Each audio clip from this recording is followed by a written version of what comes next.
Greetings ladies and gentlemen, and welcome to my Total War Warhammer 2 Naval Battles video.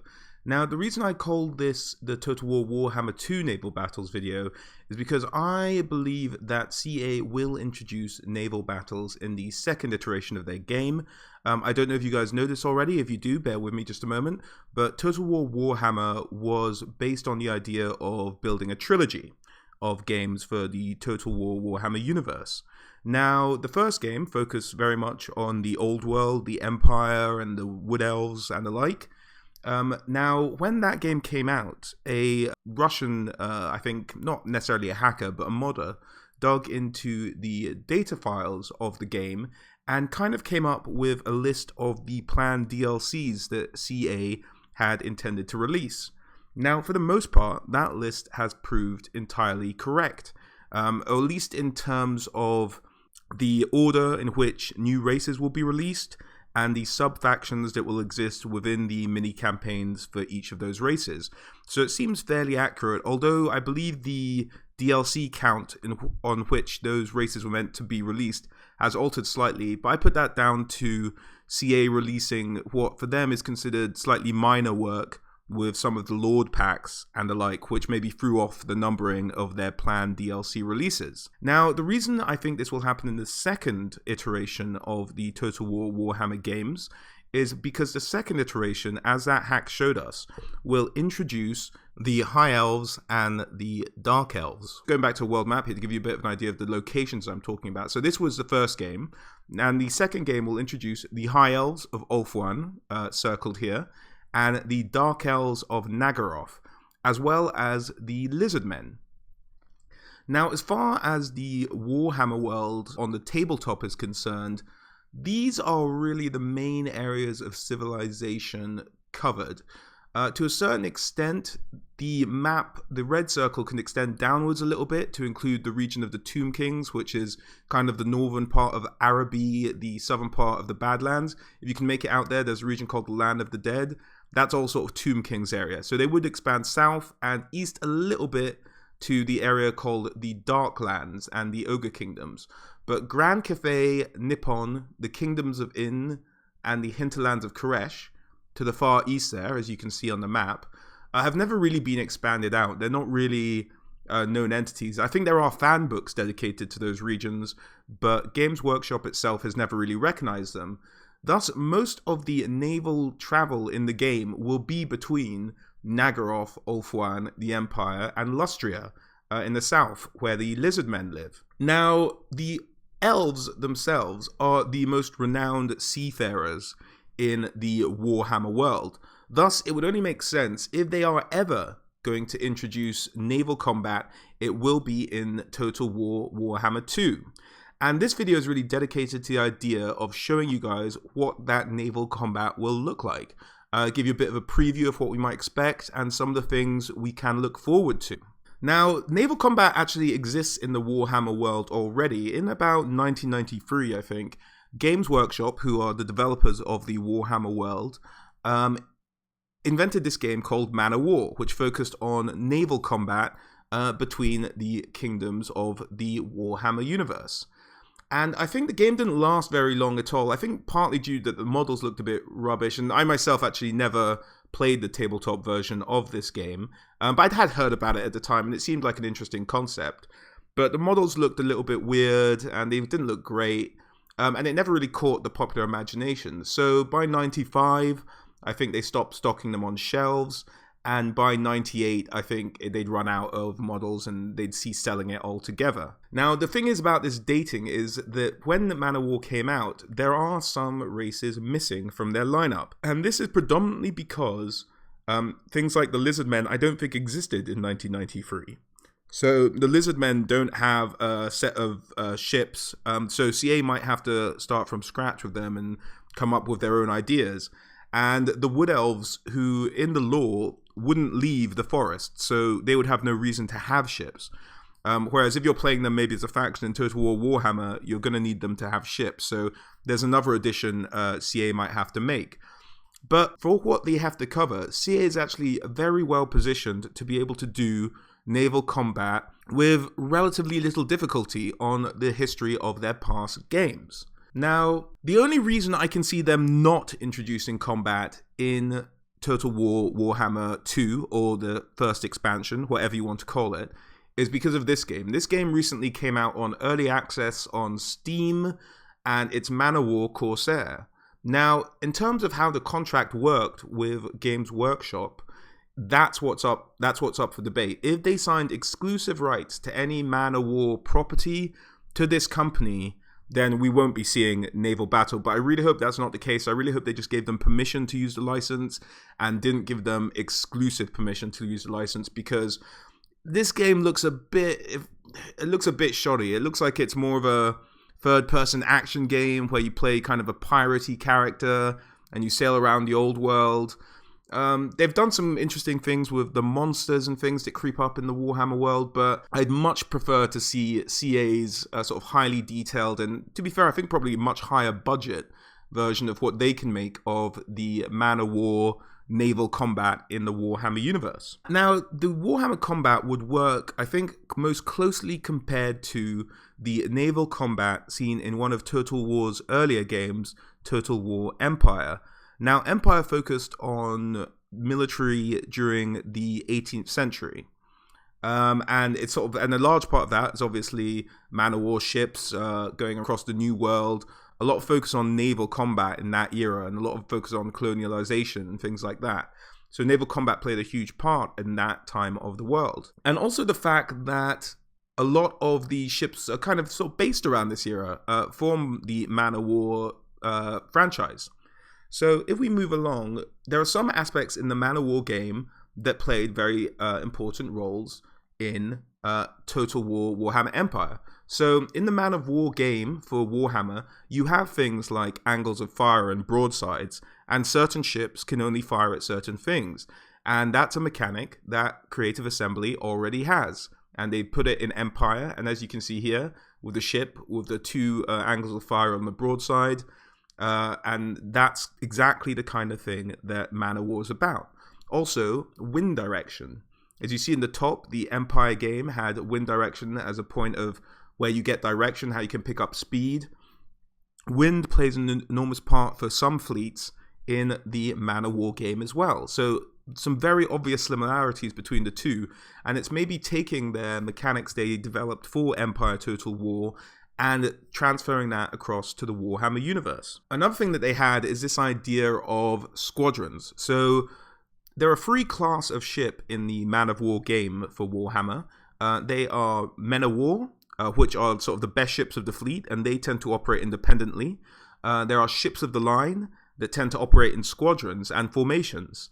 And I think because Total War Warhammer already has a thing where naval combat formations are set, that shouldn't be too much of a challenge for CA to adapt that to a Warhammer setting. And among the other systems that CA have previously already done, obviously boarding ships and sort of capturing ships is an idea of this game. Now, I don't think you'd be able to, say, capture them to keep in your own fleet, but at least capture them to rule them out of the battle. And this is something CA have already done in things like Rome 2 and Empire as well. So the concept of boarding and having troops board and sort of kill the other crew isn't foreign to CA at all. And it's something, again, I think they can easily implement and have done in the past already, just building on their past work and their past technologies as well. Now, at this point, guys, I'm going to delve into some of the differences and some of the new aspects that Total War Warhammer will be very different from something like Empire or Rome 2 naval warfare that we've seen in the past. And those areas are magic, monsters, and the specific units themselves. Now, if you are watching this on the desktop, I think annotations only work for desktop. Feel free to skip ahead to one of the areas on the left that interest you most, whether it be magic, monsters, or units, and the link should take you to that point of this video. But if you just want to stick with me, we are going to kick things off with magic. So magic exists in naval combat in Total War, in Warhammer Man of War. Essentially, you have your wizards on your boats, or they can probably be on flying creatures, because there are also flying creatures in naval combat in Man of War. And they can call down fireballs, they can do most of the magic they can do on the ground. I think the only exception to this would probably be any kind of raising the dead magic. I think that would be quite tricky to... don't think you can really raise dead from a wooden ship. I don't think that would necessarily work. But I think Invocation of Nehek and everything like that would be perfectly fine in naval combat. And it would work very much the way it does on the battlefield currently in Total War Warhammer. The game itself on Man of War does account for all of the laws of magic in the Warhammer universe.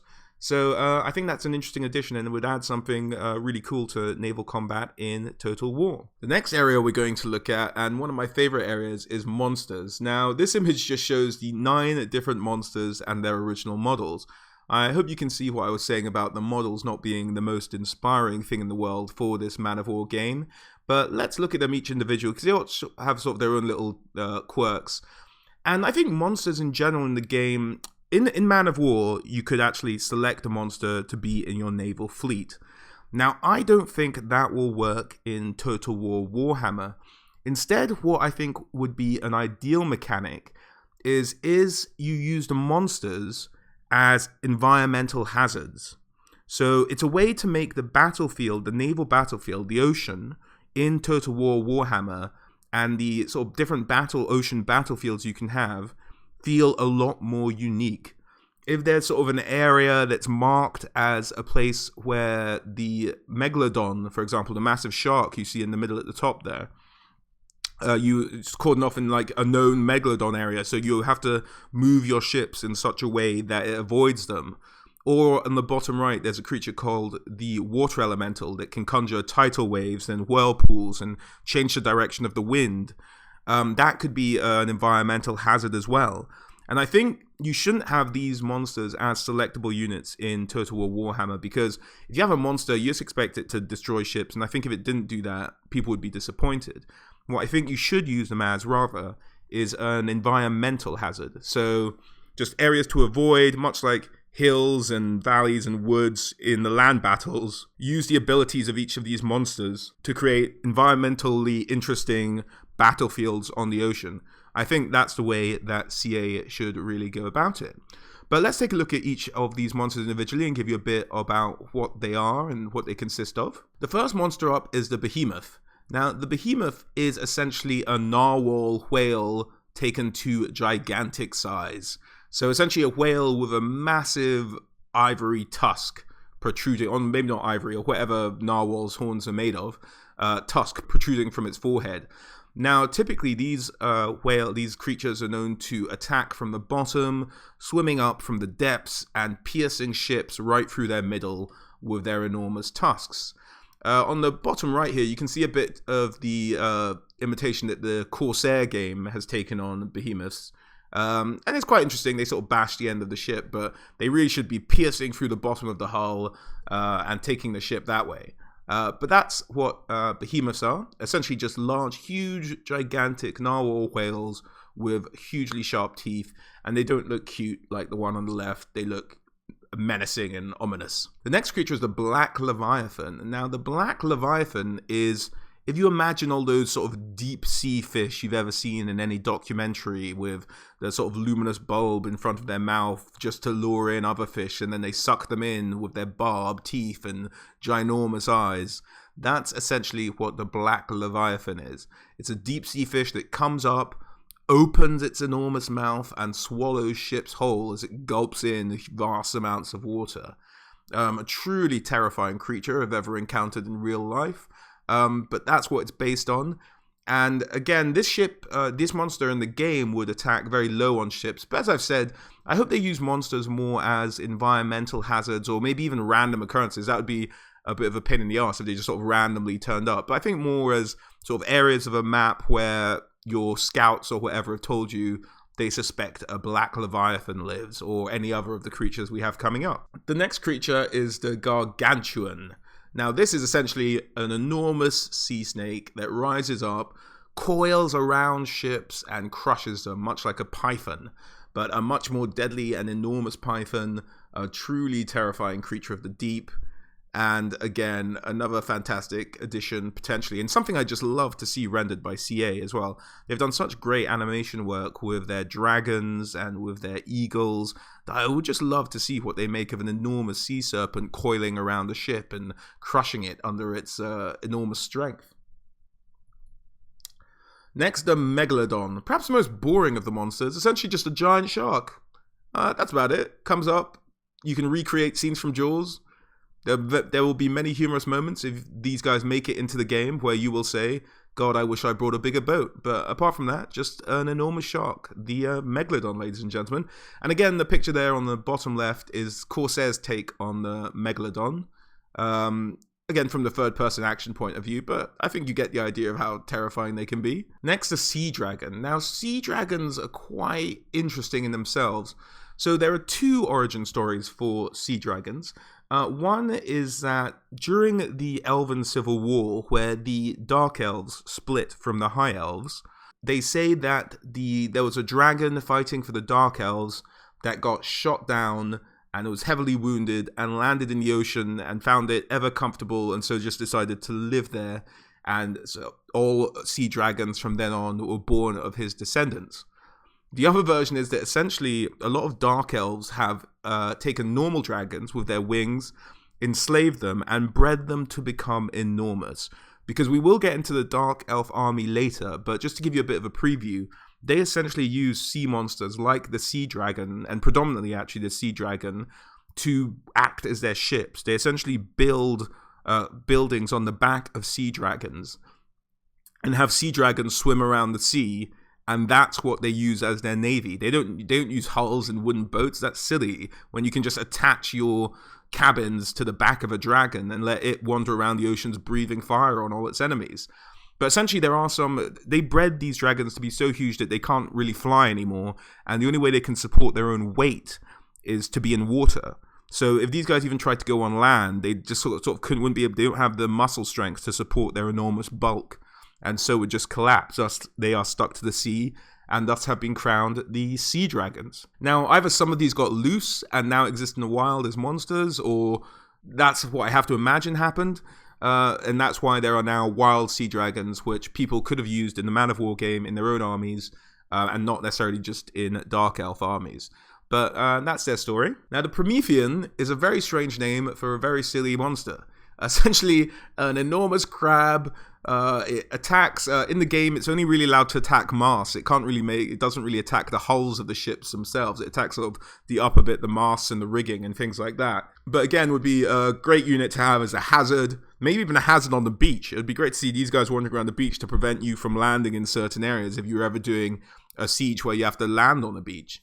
So I really look forward to seeing these guys in a game. I just think they would look wonderful, and it's just silly to have an enormous crab in your game. Now the Kraken, it's the Jack Sparrow, enormous octopus, stroke squid, beak, barbed tentacles, hugely threatening, ever present, the Kraken. You know it well.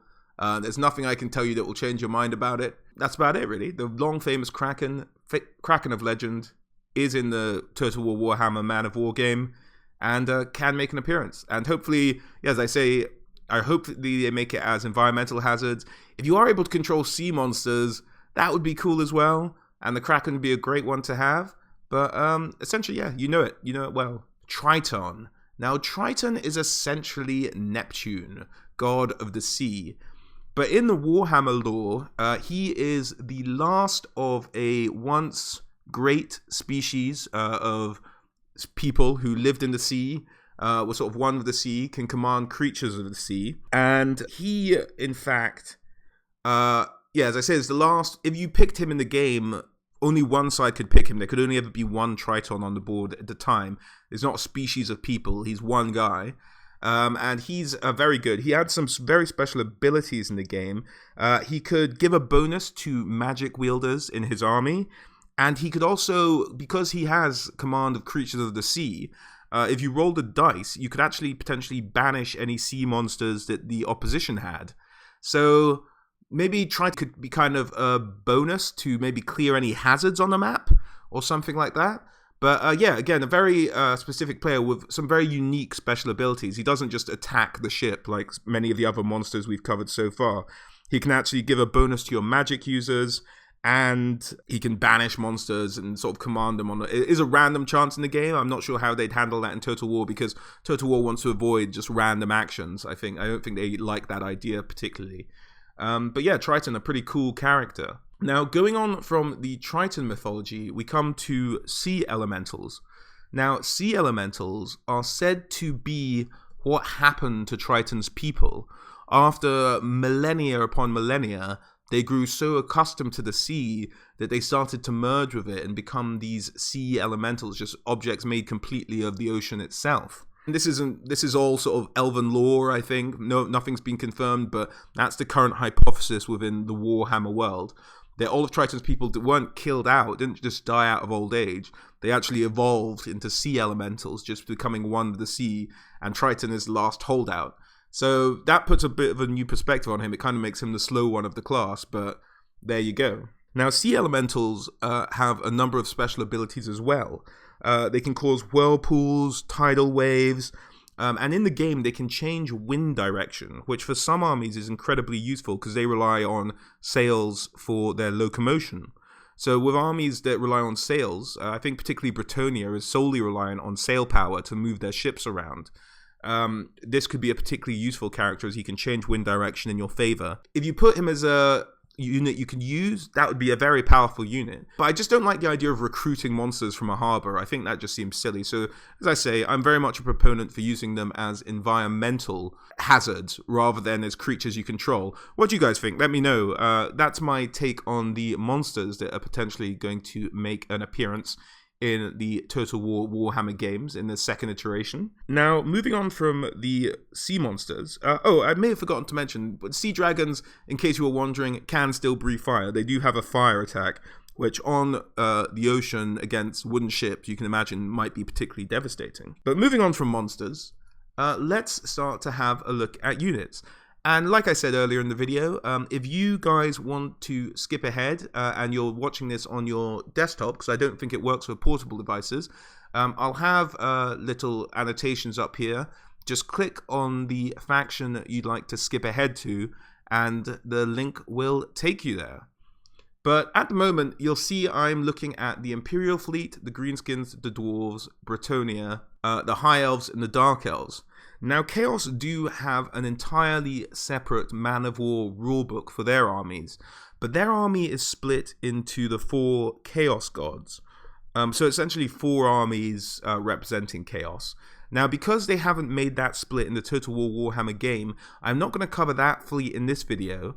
If you guys want to hear more about that fleet, just drop a comment and I'll get to work on that video. But at the moment, I thought I'd focus on the factions we currently have. In case you guys are missing the Wood Elves, as I say, they were never given a fleet because in the lore they just stick to Athel Loren and don't go anywhere. That's just forest, that's their home. They have no need for ships. They have no want to return to Ulthuan or anything like that. The Vampire Counts were also a entity that didn't get their own fleet. I assume lore-wise this is maybe because a vampire or a necromancer would travel across the ocean more inconspicuously by themselves, and once they got to the other side, then they'd raise corpses there to raise any sort of army, as opposed to traveling around with a bunch of corpses on a boat, which I imagine isn't the most pleasant of experiences.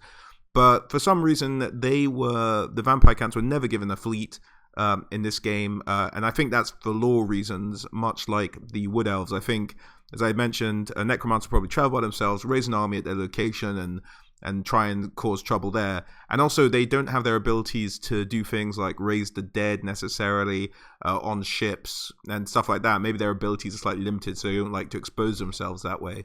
But that's just my own personal theory. I'm not sure what the exact official reason was that Games Workshop gave for not developing an undead fleet.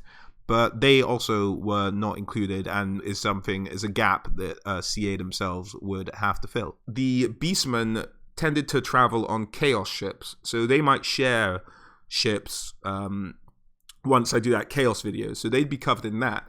Let me see, am I missing anything else? The Norse I will also cover in a Chaos video, because as a Chaos faction, It's not, they have a very different fleet. Theirs is very much reminiscent of a kind of Viking longboat fleet, which is quite interesting. But I'll do maybe a part 2 to this video if you guys like this one, and I will cover the Norse, Chaos, and Skaven. And Beastmen don't really have their own fleet, but they'll be covered in the Chaos fleet itself. So let me know if you want to see that. Otherwise, click on the faction you'd like to see the more in fleet information about, and this video will take you, and those links will take you there. Okay guys, so I am starting off just chronologically with Brettonian. Now I'm starting with Brettonian because these guys are essentially done.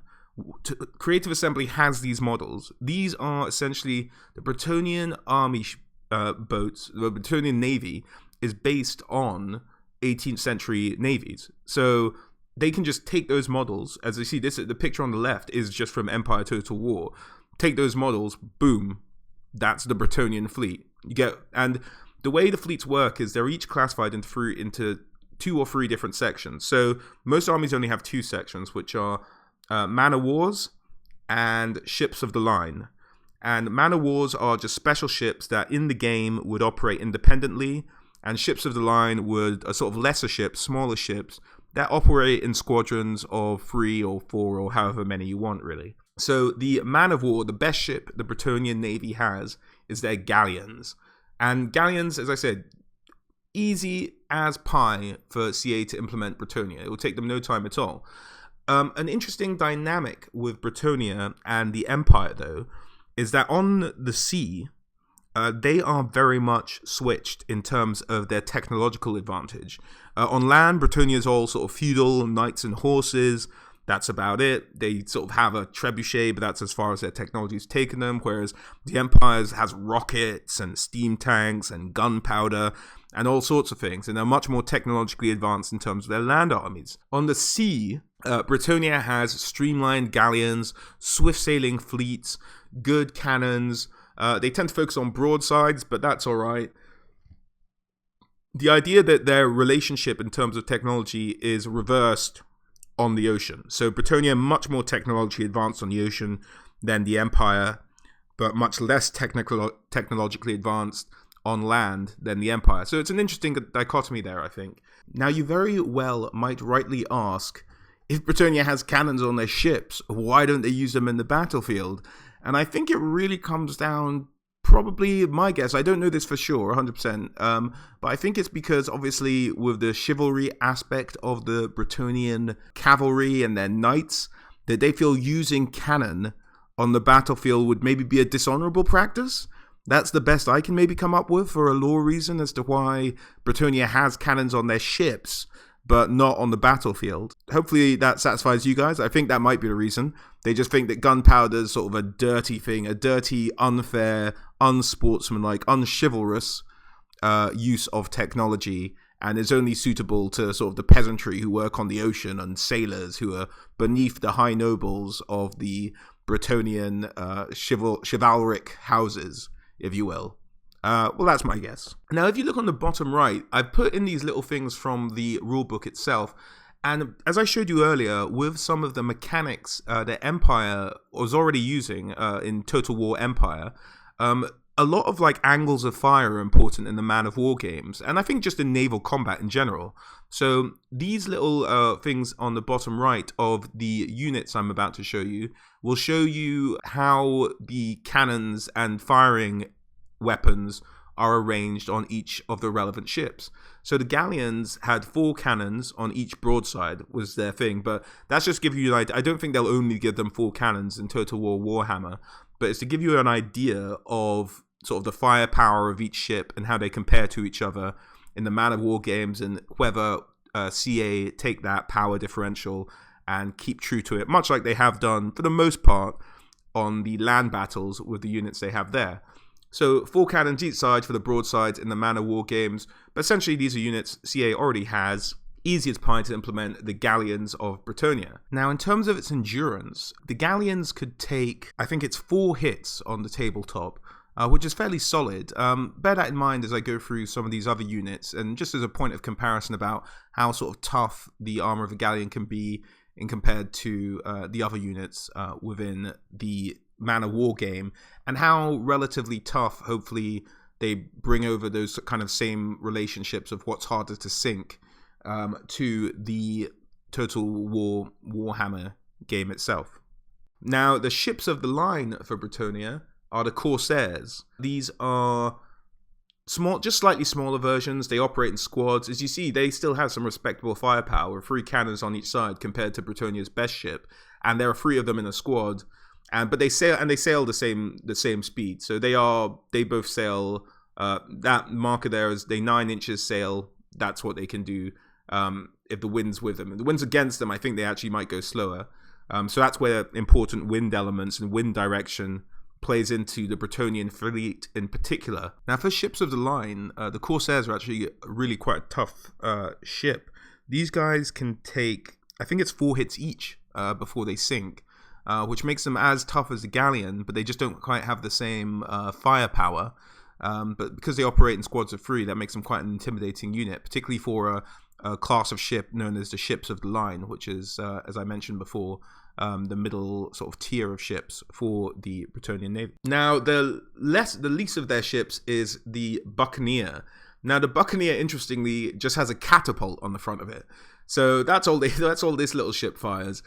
This is kind of like the cannon fodder, the just sort of the little ship that thinks it could kind of aspect of the Brettonian army. Now, in the game, this meant that because it had a catapult, it couldn't fire sort of beneath the waterline. It couldn't try and intentionally sick any ships by aiming beneath just sort of like the lower parts of the ships. It could only hit the upper parts of the ship and maybe the deck. I'm not sure if they'll translate that mechanic over to Total War, but it's just an interesting difference from the cannons they have on their other 2 class of ship. As I mentioned, the Buccaneer is very much sort of the cannon fodder of the Brettonian Navy, and these guys can only take about 1 hit each before they sink. So very fragile, have the catapult on them, but very fragile ships. So you want to either throw them in front of anything before the more valuable ships that you have, or just like keep them back and keep them out of harm's way if you want them to be effective. Now, what the Man of War game also allowed was flying units. And the flying unit of the Brettonian army, as one might have guessed, is the Pegasus Knights. Now, I'm looking forward to I imagine doing Pegasus Knights charging onto the deck of a boat would be a particularly challenging animation to do, but I think CA are up to it. I think it would be quite similar to the kind of animation they now have for the Eagles of the Wood Elves attacking units. If you guys have seen that, sort of picking guys up, flying about with them, dropping them back, I think it might look something like that, and they could sort of rework, and they've certainly done some fantastic work on animation in the past. But yeah, you'd have Pegasus Knights joining in any naval battle that you'd have with Brettonian, which I think is a great addition and would really change up the kind of battle for the skies you have on the land battles from time to time. So looking forward to that. That is Brettonian for you. Moving on to the Imperials. Now, whereas I've mentioned this earlier in the Brettonian bit, but I'll repeat myself just for people who maybe skipped ahead to the Imperial fleet. The relationship between technology with Brettonian and the Empire is very much swapped over on water. So the Empire on water is very much less technologically capable than Brettonian is on the water. So the Empire ships are based on sort of Tudor era ships, whereas the Brettonian ships are based on 18th century ships. So it changes up quite a bit. But the best ship in the Imperial fleet, the Imperial Man of War, is the Great Ship. Now, the difference between them is they maybe go a little bit slower than the Brettonian ships. That 6 and 9 of sail is differential between whether wind is with them or not with them. So if they're going with the wind, they can sail 9 inches. If they're not, they can only sail 6. Now, an important aspect I haven't mentioned until now, because chronologically the other race I did was Brettonian, is that Brettonian can't ram other ships, whereas some of the Empire's ships can. The Great Ship can't, but we'll get to the next ships and they can. As you can see on the bottom right is the angles of fire and the kind of firepower that the Imperial Great Ship has. Purely the idea is it has 2 cannons facing forward, 2 cannons facing back, and 3 on each broadside. And you can see how that compared to the Brettonian units earlier in the video. But they have a bit more of an all-round sort of cannon array. And as I say, I don't think Total War will limit their cannons to 2 and then 3 on the sides. I think that's just they'll use that just as a model to gauge like where the main concentration of fire is on each of these ships. Now, in terms of the toughness of the Imperial Great Ship, it kind of matches, well, it does match, I believe, the toughness of the Brettonian galley. Again, it takes about 4 hits to sink the ship on the tabletop game, which is equivalent to the Brettonian galleon even itself. But that's the Imperial Great Ship for you. Now, moving on, one of the class of ships of the line for the Empire is called the Wolf Ship. This is sort of the tier down from the Great Ship. This ship is equipped with oars and sail, so depending on wind, whatever's more effective, and it can also ram. As you can see from the images there, it has a battering ram on the front.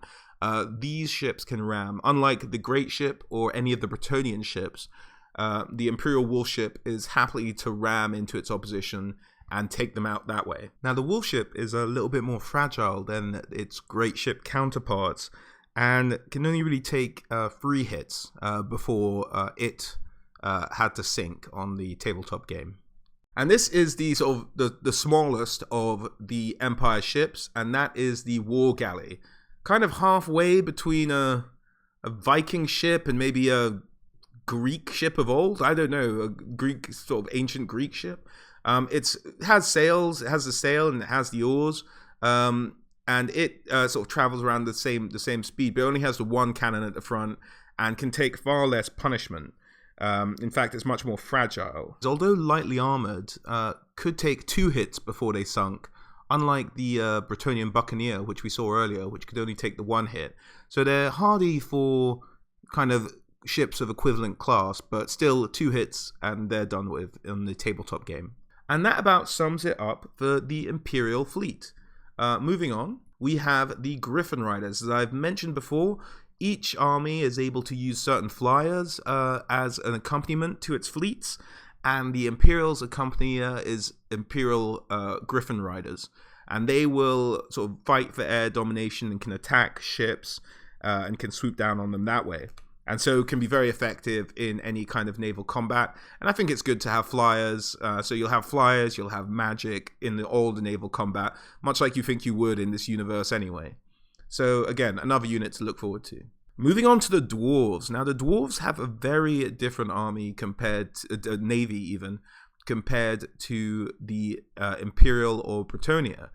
All Dwarven ships are sort of clad in iron.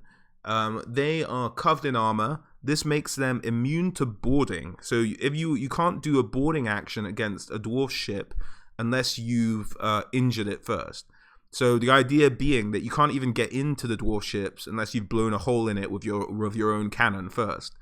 And they have turrets on their ships, which fire 360 degrees. Now, this is why, in comparison to the units we've seen previously, the sort of ship firing arc card I've included might be a bit confusing. The essential idea up there is the turret on the front has 180 arc. The turret on the back has a 180 arc facing the rear. And it also has broadside cannons facing out. And it just creates an overlapping area. So if they actually manage to broadside you, you're taking the equivalent of 3 hits if you get hit, if you're on the side of the Dwarven ship. But they can fire at you from any angle within a certain range. This is for the Ironclad. This is their man of war ship. But the idea of turrets is a recurring theme in the Dwarven Navy. They can also, the hardy thing about the Dwarves is they are hardier. They're not the most, they can't take the most damage of any ships in the man of war game. But what they can do is they can repair. And that's a special racial rule for the dwarves, is because they have these master engineers that during battle, they can actually recover hit points. So you'd see, I imagine on the Total War Warhammer game, you'd see them regenning over time if you didn't finish off a dwarven ship. You'd see them regain health. The Ironclad being sort of completely covered in iron plate, one might assume would be the hardiest ship in terms of the number of hits it can take.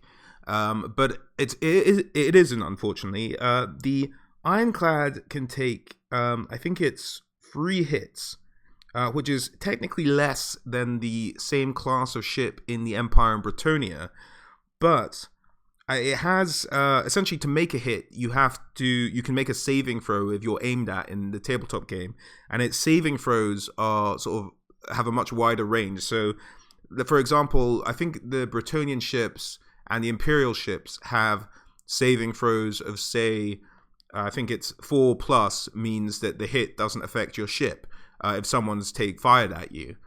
Whereas the dwarves, if you roll the dice and you get 3+, that means your armors manage to bounce off the hit with no effect. And on top of that, the dwarves have the faction trait where they can repair their ships. But in all, as a sort of a set base, the Ironclad can take 3 hits. But on top of being able to sort of deflect hits easier and being able to regenerate sort of hit points, as it were, that makes it really quite a sturdy customer on the seas. So yeah, that's the Dwarven Ironclad is the best of the Dwarven ships. So I say 2 turrets and the cannons on the broadsides. That is the Ironclad, the best of the Dwarven fleet. There's a take on it in the Corsair game I mentioned earlier on the bottom left, if you want to have a look at that. And I included a real world Ironclad of our own up there on the top left, just to give you a real world comparison compared to the dwarf version of it. And here we have the Dwarf Monitor, the historical backbone of the Dwarven Navy. Their design is, by the dwarf standards, centuries old. And actually, quite funnily, the Empire claims that the dwarves stole their design based on the design of the war galley, but in fact it's very much the opposite way around. The humans once saw these monitors going through the oceans hundreds of years ago and decided to copy their design and came up with the war galley, which is a pale imitation at best. Now these guys are armed with a single turret on the top that has a 360-degree arc of fire.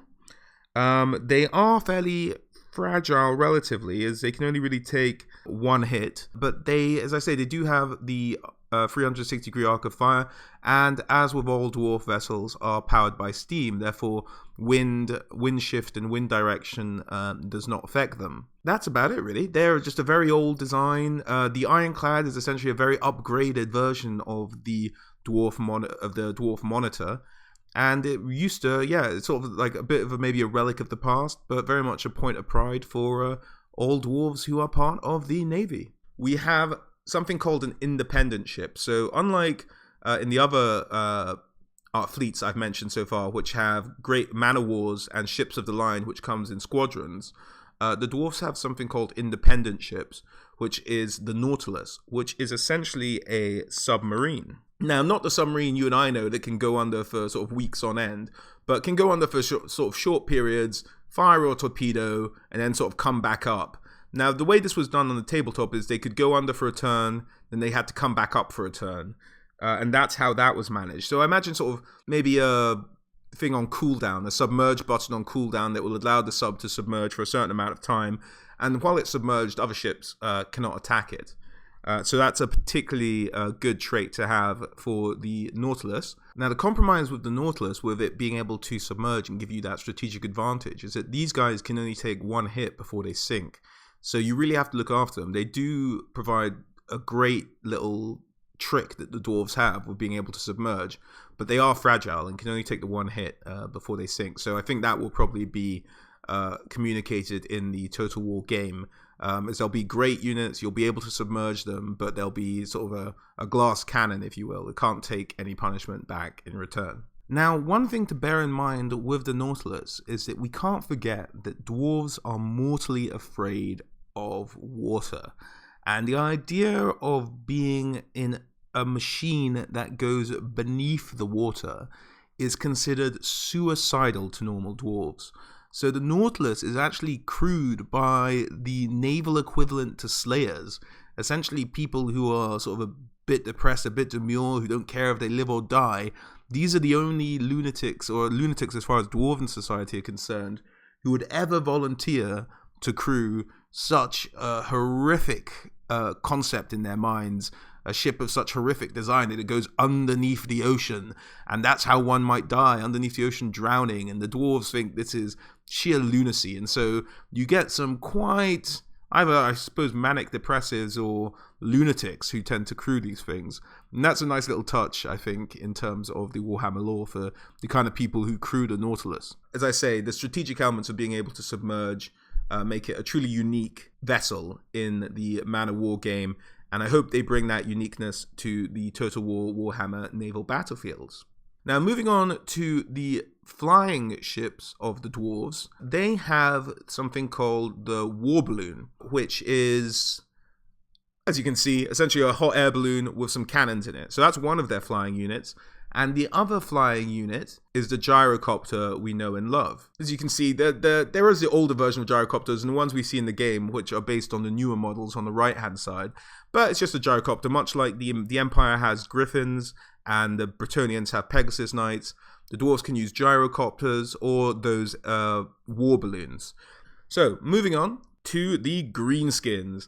Now, this is a truly unique vessel that might take Creative Assembly a bit of time to establish, because its main weapon, as you see, it doesn't have much firepower. On the bottom right there, it shows sort of the firing power of the Hulk, but these are essentially enormous vessels with grappling hooks that fire out, grab an enemy ship, pull it in towards them, and then use this big hammer here to essentially just, and it's well, you know, imaginative name by the dwarves, the orcs, the smash hammer, to smash the enemy ships. So the idea of the orcs is they like to get into close combat as quickly as possible. So they like to pull in the enemy ships, use the smash hammer on the deck to sort of get into all the areas of the enemy ship, and then just charge across, board it, and hack all the hoomies and stunties to pieces as quickly as they possibly can. Now, it's not...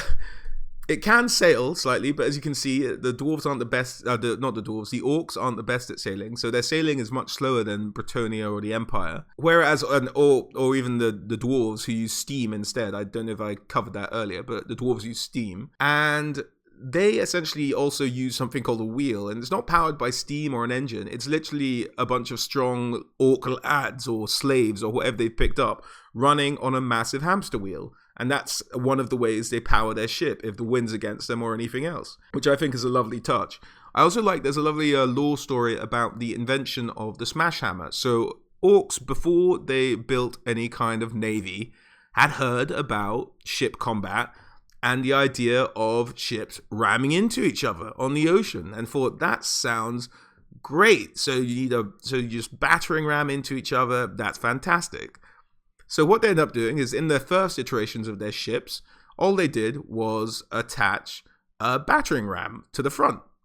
And eventually, if you just attach a battering ram that you use for sieging castles to the front of a ship, it just ended up capsizing it. It just like put all the weight at the front, and the ships couldn't sail. So eventually they sort of went back and went, oh, that's bloody nonsense, isn't it? So they eventually just come up with it. After many, many iterations of trying to work out how to fit an actual real like land-based battering ram onto a ship, like through string and maybe mounting something, and just hundreds of failed experiments, they finally landed at the Orc Hammer Smasher, which is what you see on the Orc Hulks now, and a particularly novel Orc approach to approaching naval combat. Just drop the hammer on them and take the battle from there. So I do like that greenskin ship. It's got a bit of personality to it, which I really enjoy. Now, literally being named a Hulk means that these guys are fairly sturdy, and to sink one of these bad boys, you need to register 6 successful hits on it on the tabletop game. So use that as a point of reference when comparing it against sort of the other fleets in this video. Actually, no, not 6. Sorry, I take that back. It's 5 successful hits against these guys to manage to sink them. Okay, now moving on, we have the Orc Driller Killers. Now, these are one of their, as I've described before, they're ships of the line, which means they operate in squadrons. Now, these are quite interesting in that they don't have any ranged weapons. These are just pure ramming ships. So they are looking just to ram straight into their opponents. Their movement's a bit random, the idea being that they only have the tread wheel and that sometimes the operators of the driller killers get tired, so they never move in any kind of uniform manner. Their sort of movement is random. If they get excited, they move really far. If they're a bit tired, they drop behind. I'm not sure how they'd implement that on the Total War Warhammer element, but I thought it was an interesting aspect to add to the driller killers. But yeah, they just use the drills, drill into enemy ships, pretty self-explanatory. But again, another great little orc take on how naval warfare should be conducted. Now, the driller killers have their erratic movement and their sort of kamikaze style let's dive in there with the drill heads, sort of very reminiscent of a kind of Doom diver. I imagine it's very much helmed by goblins. But their chance to sort of stay alive is fairly slim, considering you only need to hit these guys, each ship, once to sink it. So they are amongst the most fragile ships in the game. Now, here we have the orc big chuckers, which are very similar to the Brettonian buccaneers in that essentially it's a rock lobber on a little ship. So they fire forward, they fire catapults. Again, in the Man of War game, because they're catapults, they can only aim high on enemy ships. So hitting the deck or the mast or the rigging and stuff like that, not necessarily the hull. But yeah, that's essentially what those are for the orcs. And again, they just use the tread wheel. They can't sail, really. Although they do have sails, I think they're pretty ineffectual. The orc big chuckers, like their driller killer cousins, as the other ships, are also quite fragile. And if you get a good hit in on them, that will sink one of these ships immediately. So a lot of the strength in the orc army is really behind their sort of big hulks and trying to get them to board and engage other ships that way, whereas they might have a lot of these little guys sort of distracting away. But I suppose that's quite reminiscent of their land army, with their sort of solid units of orcs doing much of the main work, and the little units of gobbos who just sort of scurry about and help out where they can, providing themselves useful as they possibly can, but still being really quite fragile. Now, moving on to the Greenskins, you could probably have guessed that the flying unit for the Greenskins are just Wyvern riders. So, yeah, just probably orc bosses on wyverns. That's about it. Wyverns, however you prefer to say it. So that's the flyers in naval combat for the Greenskins. Now, here's a really fascinating army, the Dark Elves. Now, this goes to my argument why Total War Warhammer has to include naval combat in the second iteration of the Total War Warhammer franchise. Now, the Dark Elves have a great naval. It has lots of character, and the foundation of their naval strength and is the Black Ark of Nagaroth. Now, the Black Ark of Nagaroth is the best ship is the best kind of ship in the old world. The story goes that during the Elven Civil War, something called the Sundering happened, where a large part of Dark Elf territory was flooded. Now, the Dark Elf sorcerers managed to protect their fortresses by putting enchantments on them that allowed them to float. So they essentially sort of broke free from their foundations and managed to float. Now, to aid in them being able to survive at sea in these huge floating fortresses, like I think the image on the left does the idea more justice than the models did on the tabletop. But the idea is that these are just floating castles. Like, they're just straight out floating castles. And underneath the castles as well, to help them stay afloat, the Dark Elves have enslaved a huge number of sea monsters, like sea dragons I mentioned earlier in the monster section. And they've enslaved these animals to just really keep their floating fortresses going. Now, the Black Ark of Nagaroth is so vast that it can actually keep enemy ships within it. So if you see a Black Ark of Nagaroth come out, it can open its back portal, and sorry, that sounds a bit rude if I say it like that, and unleash more ships from within it. So from the ships I'm going to mention following this one can all emerge from within the Black Ark of Nagaroth. Now, when they get hurt or injured, these ships can actually go back in, float back into the Black Ark, and on a sort of a dice roll it is on the game, but on a sort of random chance, or maybe it'll just be a uniform regen in the Total War Warhammer game, they can just recover their health in there. They can sort of get the idea is I think they're going under repairs. They're in a safe harbor within this enormous hulk of a ship, so they get fixed and then could go back out and join the battle. However, if you do manage to sink the Black Ark of Nagaroth, any units within it are also destroyed. So that's kind of the gamble you have to take there. Now, in terms of the sturdiness of the Black Ark of Nagaroth, it can take 6 hits, which I think is the highest in the game. So it can take 6 hits before it is a sunk ship. And it has some quite good sort of deflection chances on hits aimed at it as well. So it really is a bit of a beast. But unlike the Dwarven Ironclad, which I suppose is its closest competitor for sort of hardiest ship in the game, the Dark Elf ships cannot regenerate. So they can't sort of gain back hit points once the damage has been taken, I don't believe. The Dark Elves use both sails and magic to move their ships around. And magic on the tabletop game allowed them to move kind of in any direction. If they moved with magic, they didn't have to like go by the wind or like go forward or any of that kind of thing, or like expend movement turning. Magic, I believe, allowed them just to move in any direction they wanted. But I just think there's such an interesting idea, just these huge floating behemoth fortresses that are essentially serving as sort of aircraft carriers, except not aircraft carriers, I suppose shipcraft carriers, where other ships can take harbor within them themselves. I've always thought the model itself has always been a bit disappointing in relation to the concept, but I can't wait to see these guys. I think it's one of the most interesting aspects of Dark Elf culture, and I don't think you can add the Dark Elves without adding a navy, which goes to reinforce my point that this has to be the iteration of the game that includes naval combat. The Black Ark of Nagaroth fires are the best ballistas the Dark Elves have, which are called Reaper ballistas. So they're not firing cannons, that gunpowder sort of beyond the elves, they don't like to use it. So they fire their Reaper ballistas, which are, I believe, sort of blessed with magic and just to be extra deadly and accurate. And I think they have quite an impressive range as well.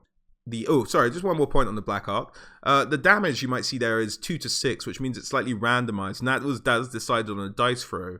But I think in the game they'll probably just make it very high damaging. They'll probably end up on a 5 for those, or a comparative 5 for those different sort of attack vectors that the Black Ark might have. Which would make it, and it just needs to be an absolute behemoth, but one thing to bear in mind with the Black Ark of Nagaroth is very much like an iceberg as well.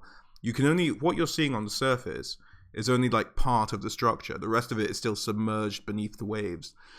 So it really is just a terrifying sight. In the lore, it's the most intimidating ship on the seas, and it also has a special rule I almost forgot to mention to you guys. Because it's surrounded by magic and illusion, that if you were fighting this on the Man of War game, you had to pass a check even to fire upon it. Because the idea is that it's surrounded in fog and mist, and within the mist you hear like screams of anguish and visions of sort of long lost loved ones that sort of kind of try and lead you astray. It really is a nightmare vision. I can't stress that enough. And I look forward to seeing CA's interpretation of that. A very interesting ship, probably the most interesting ship in the Man of War game. But let's move on anyway. So I think I've gushed enough about the Black Ark of Nagaroth. It really is a fantastic thing. But let's have a look at the rest of the Dark Elf fleet. So the Dark Elves also have something called a Death Fortress, which is kind of the same concept, sort of like several towers built upon the back of a enslaved sea dragon, which, as I mentioned in the monster area, sea dragons are dragons which the Dark Elves have bred so large that they can no longer fly and can't really support themselves on land anymore.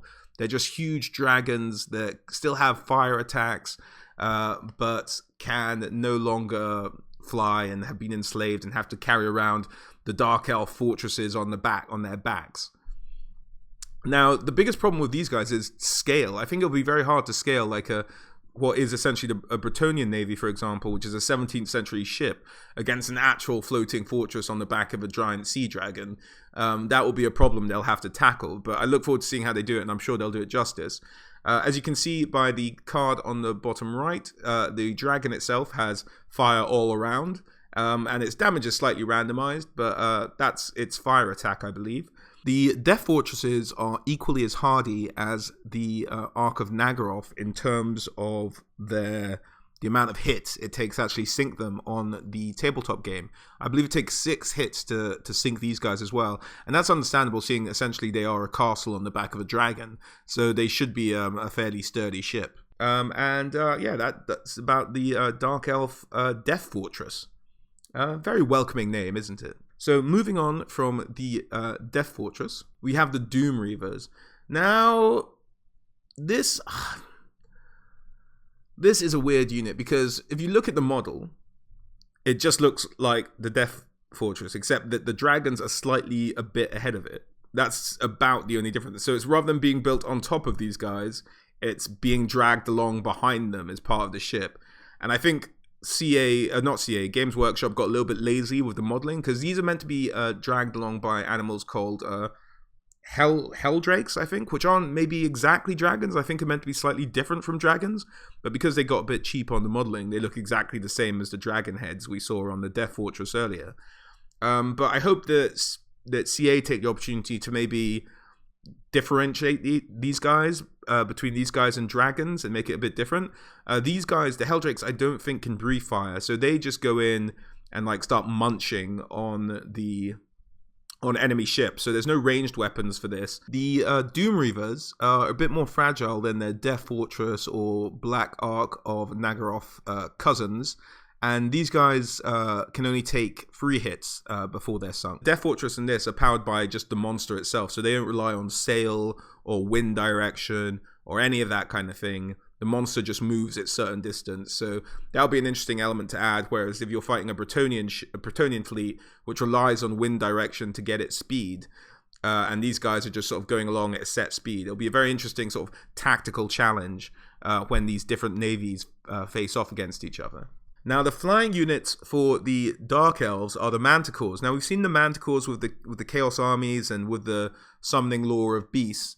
But yeah, so it's Dark Elf Lords on Manticore Riders tends to be what these units are. They're flying units. So they'll be fighting alongside the Pegasus Knights and the Wyverns of the Greenskins and the Griffon Riders of the Imperial, and they'll just be having a fight over the skies as the ships fire cannon broadsides at each other, which will make some fantastically entertaining viewing, I have to say. So that's the Dark Elves armies for you. Let's move on to the High Elves, the sort of elegant, nice, polite elves. Well, not polite, they're still arrogant bastards, I think, but, you know, they're less murdery and rapey, I think, than the Dark Elves. And they don't enslave whoever they come across, much like the Dark Elves do. Uniquely, the High Elves have two sort of higher tier ships, which, as I've mentioned in the previous factions, are called the Man of War class. So they have the dragon ships, and here's the dragon ship based on a dual catamaran style hull design. Each hull is carved from a single tree grown in the forest of Ankara Dracoin. And this is particularly the dragon ships. And the trees are, I think, called starwood, of a particularly hard and very sort of brilliant for building ship hulls kind of tree. And what they do when they build these dragon ships is they actually tap the trunk of the tree to release its sap, which covers and hardens to form a surface harder than steel on the hulls of these ships. And it itself sort of glistens in a golden color, a sort of dragon scale shimmer, thus giving the dragon ships their name. Now, what these guys are armed with is they don't have much in terms of armament, sort of cannons and things like that, but they essentially have 2 eagle bolt throwers, which are tipped with bolts made of meteor iron, and these are each one on sort of the tip of each catamaran hull, and they can fire to the side or in front, thus giving it 2 firepower in the front and then 1 on each side. And they also have the dragon blades. Now, the dragon blades are essentially special steel forged in dragon flame that they attach to the front of their dragon ships. Now, this allows them to be ramming ships, but like ramming ships that will just plow through and continue sailing and just sort of come back and ram another ship, just like the ultimate ramming machine, just with these sort of almost magic metal-tipped hulls of theirs that they sail around on. So it can be a truly devastating weapon. In terms of the sails, obviously the elves don't do things by halves, and it always has to be the best materials for everything. And so the sails are made of spider silk.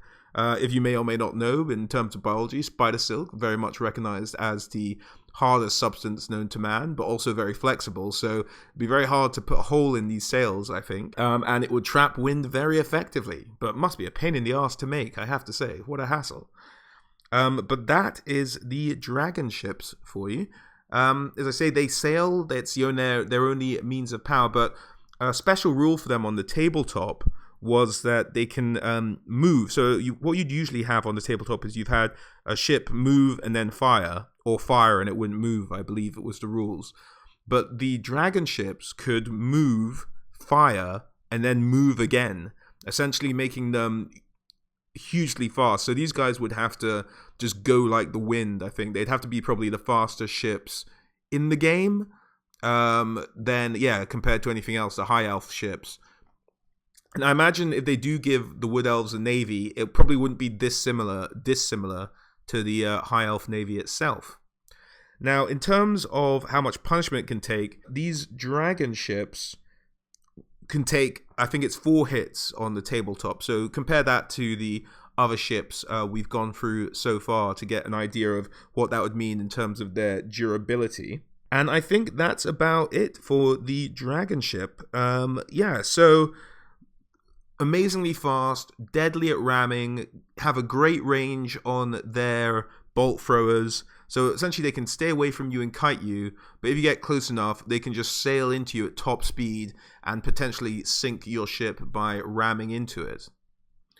And then moving on, the High Elves' second man of war class of ship is the Eagle ship.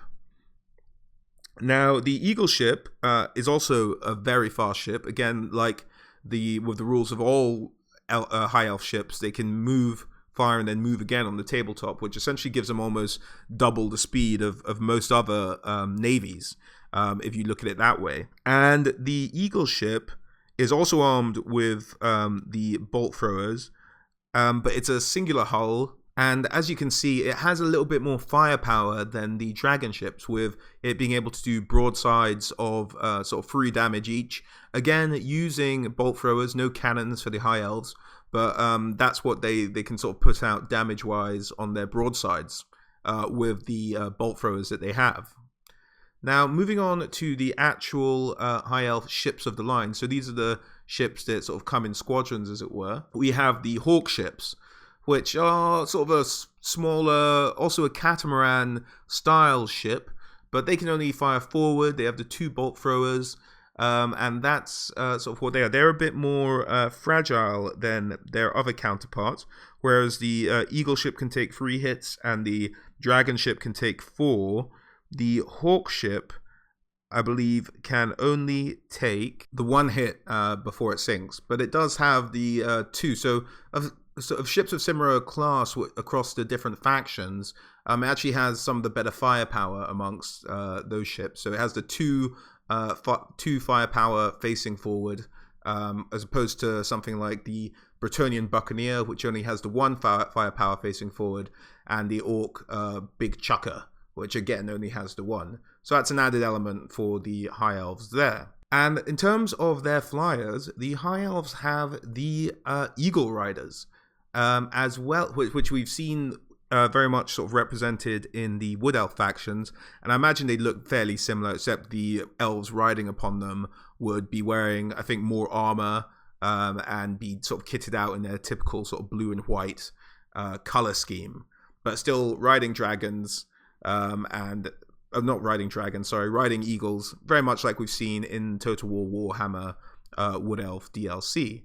Now, the High Elves actually have 2 flyers, and as you may have noticed by my slip earlier, the other flyer is indeed the dragon. So the High Elves have dragon riders, which they can bring into battle, which I think should be probably, if we're not allowing other factions to bring in dragons to the air battles, which they may well be allowed to be in Total War Warhammer.